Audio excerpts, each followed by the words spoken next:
Hi అండి, అందరికీ ఒక చిన్న మాట.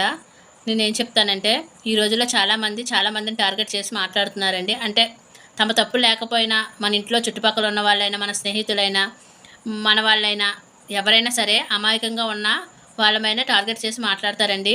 ఎందుకంటే వాళ్ళ అమాయకత్వాన్ని వీళ్ళు ఆసరాగా తీసుకుని అయితే చాలామంది అవమానిస్తూ ఉంటారు. ఎవరైనా అంటే చుట్టాలైనా, స్నేహితులైనా, బంధువులైనా మన అమాయకంగా ఉన్నాము అని తెలిసిందా ఒక ఆట అయితే ఆడుకుంటున్నారండి. నేను చెప్పేది ఏంటంటే, టార్గెట్ చేస్తున్నారా అంటే వాళ్ళని మనం టార్గెట్ వెంటనే చేయాలండి. ఈ రోజుల్లో అయితే వాళ్ళు మన ఏమన్నా అవమానించినా, తిట్టినా, ఏమన్నా సైలెంట్గా ఉన్నాము అంటే మనం చేతకాని వాళ్ళమని వాళ్ళు అనుకుంటారండి. కరెక్ట్గా అప్పుడు మనం టార్గెట్ చేయడానికే చూస్తారు. మనం ఎంత వాళ్ళ జోలికి వెళ్లకుండా ఉందామన్నా వాళ్ళైతే ఊరుకోరండి. వాళ్ళు మన టార్గెట్ చేస్తూనే ఉంటారు, మన జోలికి వస్తూనే ఉంటారు. ఎందుకంటే ఈ రోజుల్లో ఎంత మౌనంగా మనం సహించి భరించి ఉన్నా అంత రెచ్చగొట్టడానికే ఉంటున్నారండి.